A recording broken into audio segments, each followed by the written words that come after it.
E aí, turma, tudo tranquilo?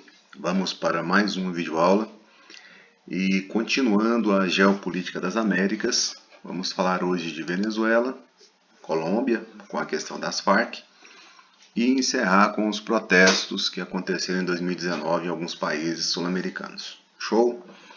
Bora lá então? A Venezuela é um país situado na América do Sul que tem enfrentado um sério problema associado inclusive a questionamento do mandato do atual presidente, que é o Nicolás Maduro, por conta de que o Juan Guaidó se autoproclamou presidente recentemente, inclusive com reconhecimento internacional, inclusive do Brasil.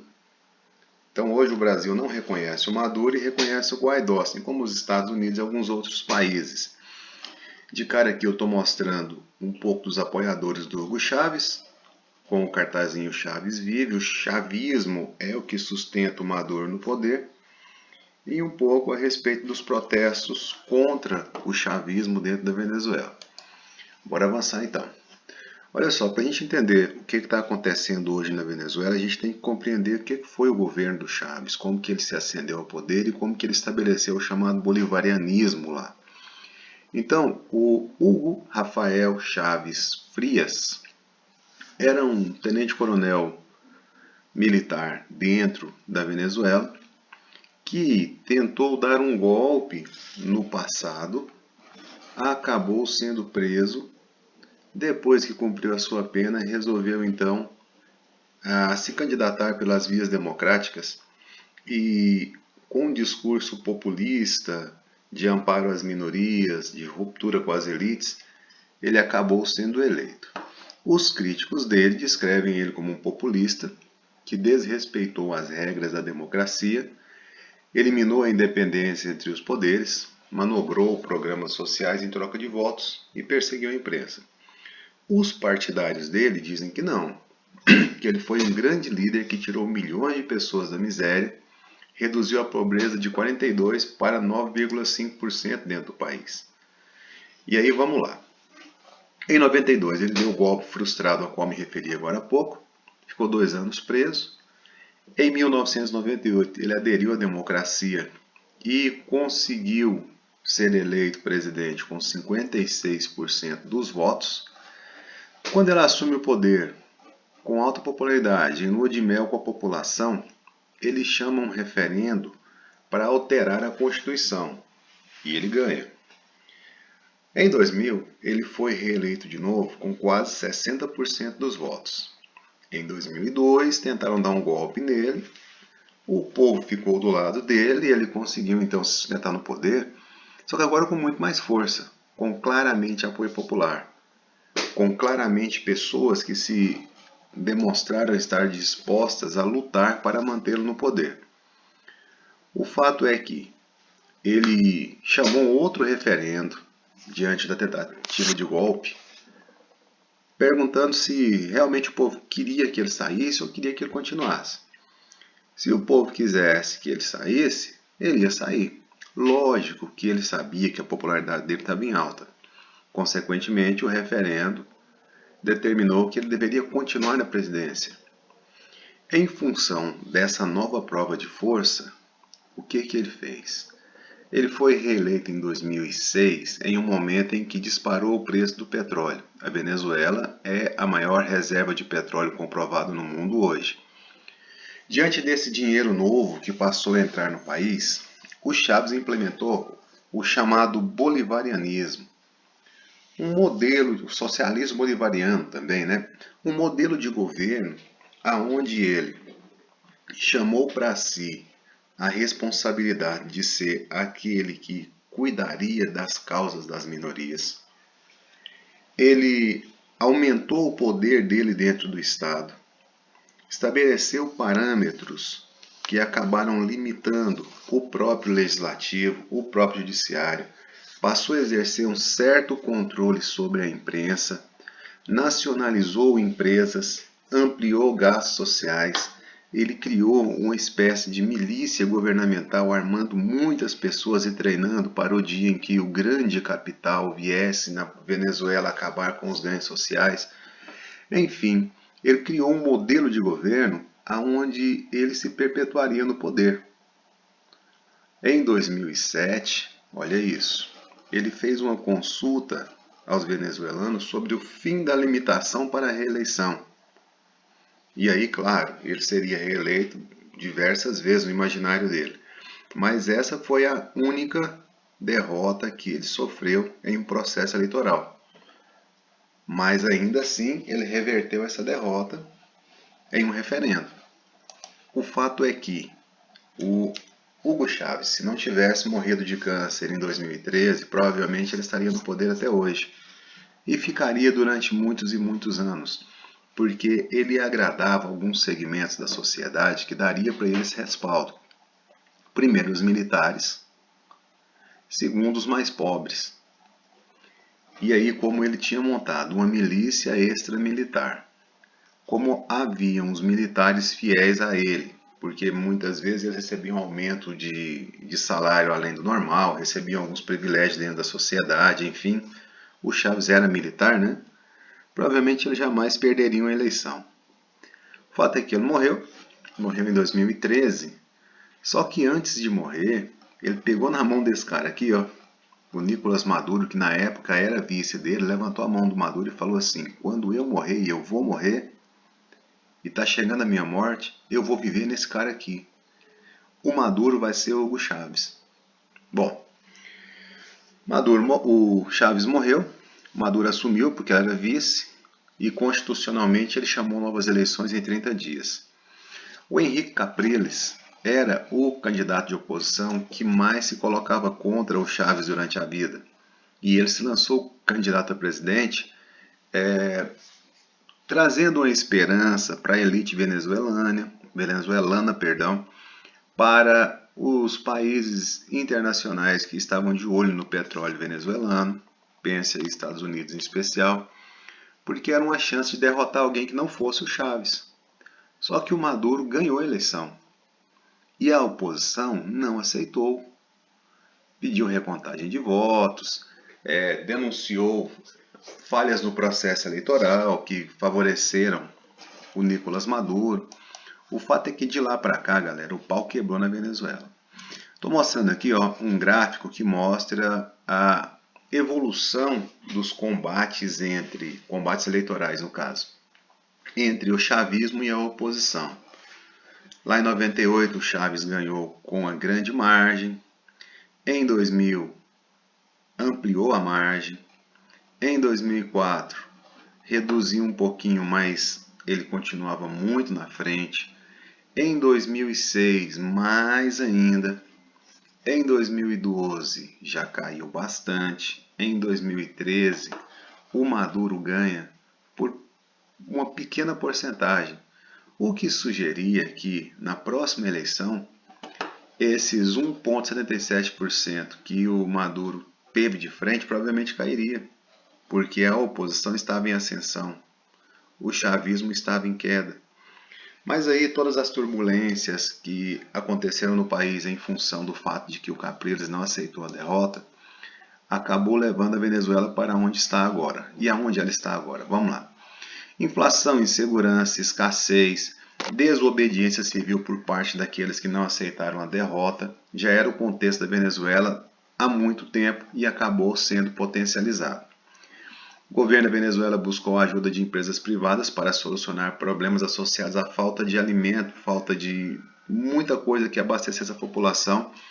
Só que houve um certo boicote por parte da rede privada, por parte daqueles que tinham condições de fazer o que o Estado não fazia. Os protestos foram reprimidos porque os militares estavam associados ao Maduro, pessoas morreram, pessoas se feriram. E aí surge um personagem, parece mentira o que eu vou dizer agora. Um cara chamado Oscar Pérez, um ator famoso, um playboy da Venezuela, desses símbolos sexuais que a televisão impõe, né? Enfim, esse camarada, num ato assim insano, ele também era policial, piloto de helicóptero, ele sequestrou um helicóptero e atacou prédios públicos durante os protestos.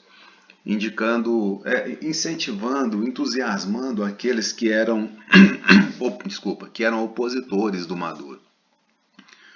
O fato é que ele foi tido como terrorista, foi perseguido, e no dia que fizeram a emboscada contra ele entrou ao vivo na internet, falou, olha, estão fazendo emboscada, eu quero me entregar. Ele começou a gritar que queria se entregar, e aí houve um barulho de tiro e de repente o cara sumiu.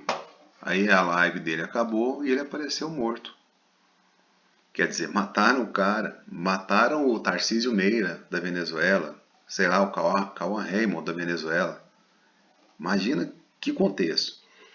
Em 8 de dezembro de 2015, a oposição ganhou as eleições parlamentares e aí foi uma grande derrota para o chavismo.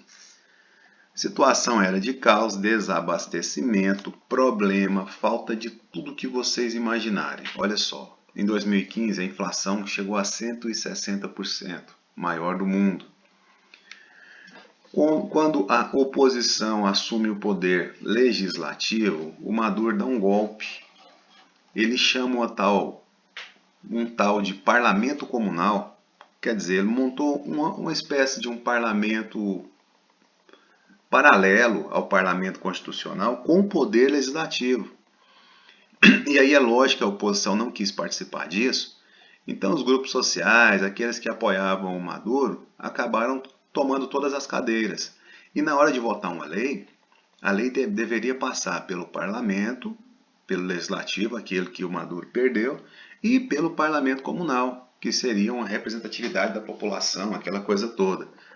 Dessa forma, ele acaba dando um golpe no poder legislativo, aquele que ele tinha perdido nas eleições passadas.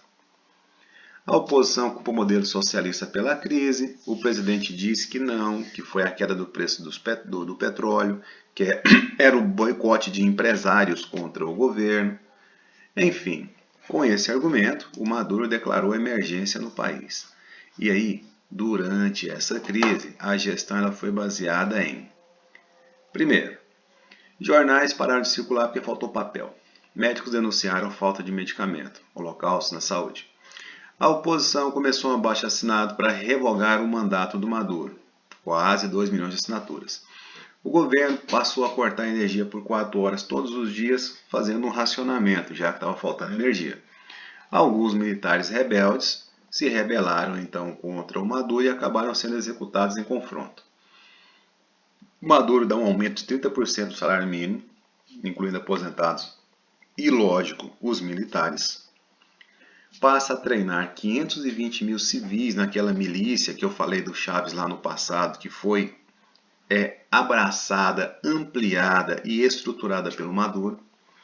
A Coca-Cola fechou lá porque faltou açúcar refinado. Por falta de dinheiro, até sorvete era pago com transferência bancária, não tinha moeda circulando. Bom, tinha, né? Mas era escassa. Governos do Brasil, Argentina e Colômbia, já dentro de governos da direita, aqui no caso do Temer, né? Acabaram isolando a Venezuela. Diante dessa escassez, diante da falta de perspectiva e do medo de retaliação com relação aos adversários políticos, começa uma migração maciça de venezuelanos rumo a qualquer país. Galera, a gente cita Brasil aqui porque a gente vai acabar falando da migração aqui no Brasil, mas eu tenho que contar para vocês que o país que mais recebeu imigrantes venezuelanos, e assim, numa proporção muito maior que o Brasil, foi a Colômbia. Mas enfim, vieram para o Brasil também. Maduro anuncia a eleição presidencial para abril de 2018. A oposição se recusou a participar, mas aos poucos vai mudando de ideia. Essa eleição não aconteceu, uma eleição de verdade, uma eleição com ampla participação da oposição, etc.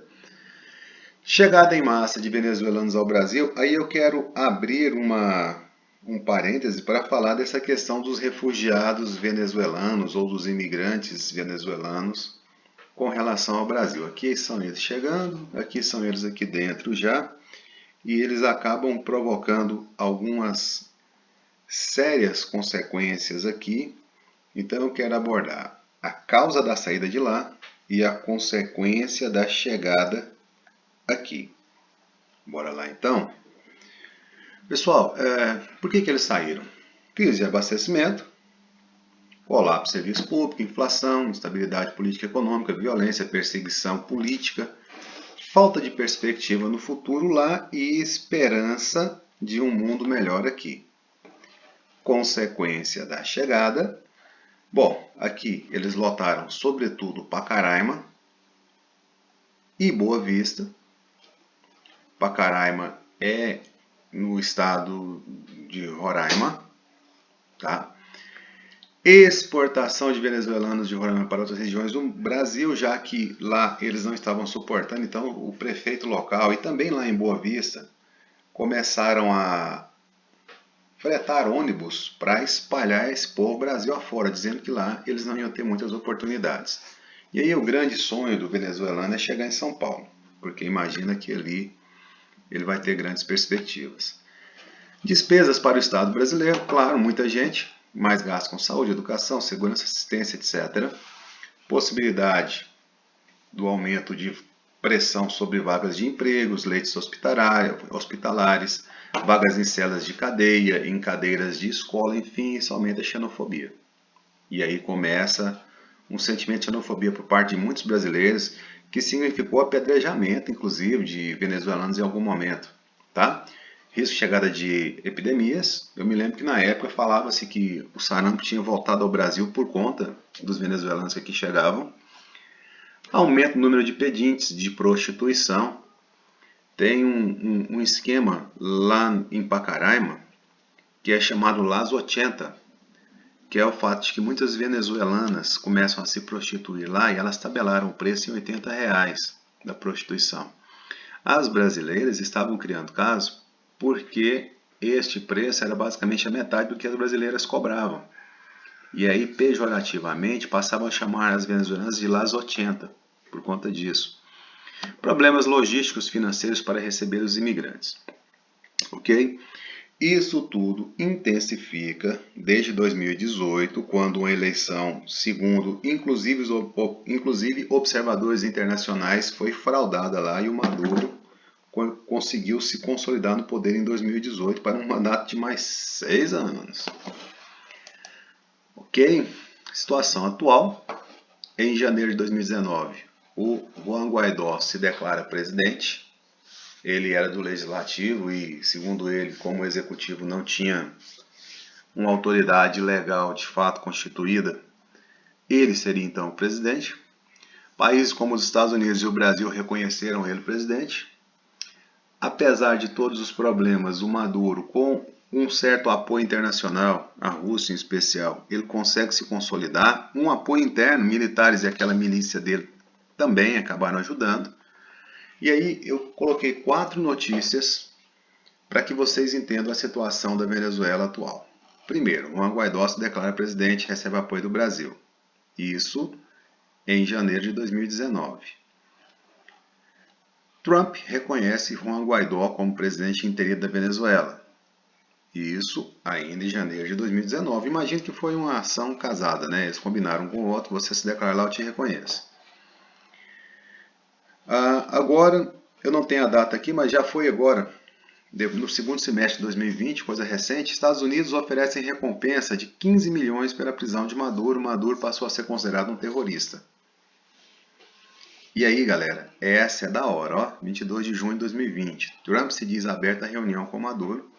Em entrevista ao site Axios, o presidente norte-americano manifesta dúvidas sobre Juan Guaidó e sugere uma insólita mudança na sua posição política para a Venezuela. Ou seja, o Trump percebeu que ele não ia ter condição de segurar a onda do Guaidó por conta da presença russa, principalmente lá dentro, porque a Rússia tem interesses muito grandes e alianças muito antigas com a Venezuela. Nesse sentido, ele já acena para uma conversa com o Maduro, e o Maduro já disse que não tem problema, conversa com o Trump tranquilamente. Provavelmente, se o Trump acabar se aproximando da Venezuela, o Brasil vai ficar em maus lençóis, porque aonde o Trump vai, o Bolsonaro vai atrás. E de repente o Trump volta. Só que a Venezuela está aqui na nossa fronteira. Como é que o nosso governo vai se posicionar diferentemente daí para frente? Vai acabar tendo que fazer, mas vai ser uma situação meio complicada. Enfim, a situação da Venezuela é essa, ok? Vamos partir para a situação da Colômbia então. Colômbia, as Farc. Aqui tem a bandeira das Farc, aqui tem a bandeira da Colômbia. FARC, Forças Armadas Revolucionárias da Colômbia. Tá? Esse EP aqui é Exército do Povo. Já digo para vocês que na Colômbia existem vários outros movimentos. Existem ainda, as Farc já não existem mais. Mas enfim, as Farc é um movimento que conseguiu atingir a maior ação lá dentro. É um movimento mais poderoso. Foi aquele que causou mais problema para o governo colombiano. Ok? As Farc surgem em 64. Era um grupo de esquerda revolucionário, viu, galera? Com o objetivo de tomar o poder e introduzir o socialismo no país. Então, um grupo socialista revolucionário que queria, por meio das armas, tomar o poder na Colômbia. Inicialmente, começou inspirado nas ideias da Revolução Cubana, assim como aconteceu na Nicarágua, assim como outros grupos no mundo inteiro, sobretudo aqui na América Latina, se inspiraram. Mais tarde, esse movimento foi acusado de associação ao narcotráfico. As Farc nunca admitiram associação com o narcotráfico, nem que exportavam cocaína refinada, alguma coisa nesse sentido. Porém, a acusação sempre foi grande. Para manter seu numeroso exército, as Farc cobravam impostos de pessoas aonde eles tinham dominado o território, conseguiam dinheiro com sequestro e, segundo acusações, com o narcotráfico. Agora, com certeza eles cobravam pedágio de narcotraficantes que utilizavam rodovias aonde eles dominavam, né? Coloquei aqui um pouco de seus líderes: o Manuel Marulanda Tirofirro, Tiro Certeiro. Esse cara, 77 anos, fundador, isso acho que no ano de 2011, né? Tá aqui, ó. Raul Reyes, ele morreu de infarto. Raul Reyes morreu com 59 anos, ele era o número 2. Aí tinha o Ivan Rios, comandante da frente José Maria Córdova. Esse cara era o cara das finanças, morreu em 3 de março também de 2011. E o Afonso Cano, este camarada era o sucessor do Marulanda, mas acabou morrendo também. Tá certo? Esses foram os fundadores das Farc. Aí os Estados Unidos lançam o Plano Colômbia. O Plano Colômbia era um plano que visava combater o narcotráfico na origem. Os americanos consideravam que o grande problema lá nos Estados Unidos associado às drogas era a cocaína. E essa cocaína chegava lá, ela não era feita lá. Consequentemente, eles deveriam combater na origem. E a origem, galera, é o seguinte: a folha da coca basicamente sai da Bolívia, vai para a Colômbia, na Colômbia ela é refinada. E a partir dali é que se montam os cartéis, Cali, Medellín, hoje mais o cartel de Cartagena, enfim, Pablo Escobar, aquela história toda que vocês, por certo, já conhecem. E aí houve uma parceria com o governo colombiano, e a partir dessa parceria, os Estados Unidos poderiam então movimentar militares dentro do território colombiano com o objetivo de combater o narcotráfico. Alguns denunciam de que, na realidade, o que os americanos queriam era ter acesso privilegiado à rica região amazônica colombiana, lembrando que a Amazônia colombiana é a segunda depois da brasileira, em relação à extensão. O fato é que os Estados Unidos estão lá, até hoje eles estão lá, desde 1999, aqui era o governo do Álvaro Uribe, se eu não me engano, e eles acabam agindo, segundo algumas denúncias, contra camponeses também, enfim, acusando camponeses de terem associação com as Farc. Para vocês terem uma noção do poder das Farc, em 2002, o território colombiano era dominado pelas Farc no que se refere a essa cor mais alaranjada, mais clara aqui, ó. As Farc dominavam mais da metade da Colômbia. Só que com o passar do tempo eles foram perdendo força, a presença norte-americana lá dentro, grupo de paramilitares, o próprio exército colombiano, enfim. Em 2013, eles estavam nessas partes vermelhas, que também é muita coisa dentro do território para ser controlado, né? Denúncias de associação das Farc com narcotraficantes levaram a organização a perder popularidade. Disseram que eles estavam distanciando da causa original, que era uma revolução socialista dentro do país. Países como os Estados Unidos, Canadá e integrantes da União Europeia passaram a considerar as Farc terroristas. Já o Brasil, Equador, Venezuela, na época, porque eram governos de esquerda, havia um certo alinhamento com a ideologia socialista, interpretavam esses grupos como grupo que lutava por causa social. Hoje, galera, com certeza, as Farc seria considerado um grupo terrorista pelo Brasil, né? Já que o nosso governo é de alinhamento à direita, o governo Bolsonaro. A população da Colômbia rejeita acordo de paz com as Farc. Aí eu quero falar o seguinte: depois de muitos anos de guerrilha, depois de 22 reféns, 774 sequestrados, 730 sequestrados para extorsão, para pegar dinheiro, 8.000 guerrilheiros participando de todo o combate, depois de perda de apoio da população, começa então um acordo de paz entre as Farc e o governo. Os termos do acordo de paz, e aí assim, muita gente se empenhou nisso, o Papa, a Shakira, que é colombiana, né? Grupos políticos com a intenção de acabar com o terror que existia dentro da Colômbia em função do medo de sequestro, em função de ataque por parte das Farc, revidação, como é que eu falo, hein?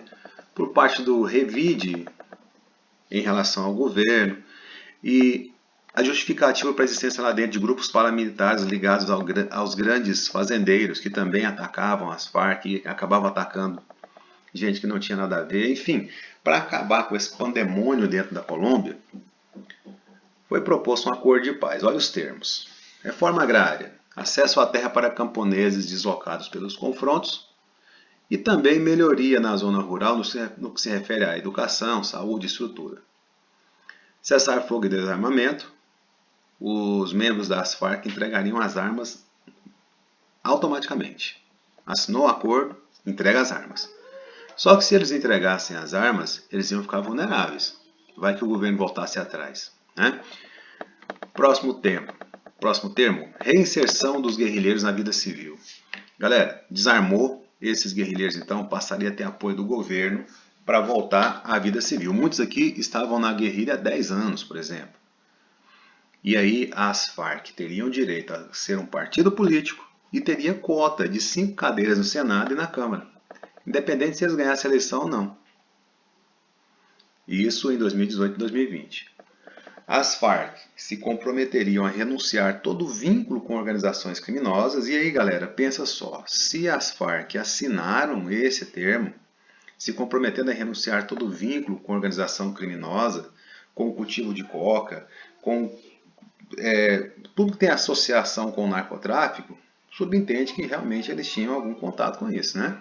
Porque senão eles deveriam exigir retirar essa cláusula do acordo de paz. Enfim, se eles não tinham, também ficaria fácil assinar isso, porque já que não tinha mesmo, renunciar é fácil. Você renunciar ao que você não pratica, né? Mas enfim. Justiça para as vítimas. Uma comissão da verdade traria à tona tudo o que aconteceu durante esses 50 anos de conflito, mostrando o que foi feito de errado pelas Farc e o que foi feito de errado contra eles. Só que não haveria pena, não. Na real, haveria uma grande anistia e as penas dos guerrilheiros seriam convertidas em trabalho voluntário em obra de infraestrutura, para também começar a dar uma certa simpatia popular para com eles, porque aqueles que eram contrários e geralmente não queriam saber desse tipo de acordo em relação aos guerreiros da Farc, que queriam vingança, não justiça. Em alguns casos, justiça mesmo, né? Mas aí, houve uma consulta popular em 2016 e 50,2% dos que votaram rejeitaram o acordo de paz com as Farc, dizendo que esse acordo de paz ele era muito frouxo, beneficiava demais os criminosos das Farc. Enfim, já estava naquela polarização direita-esquerda, conservador, progressista.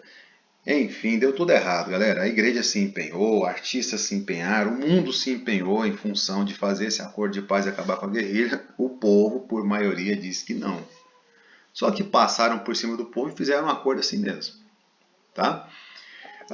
Os esforços para negociação de paz rendeu o Prêmio Nobel da Paz aquele ano para Juan Manuel Santos, o camarada que era presidente da Colômbia na época.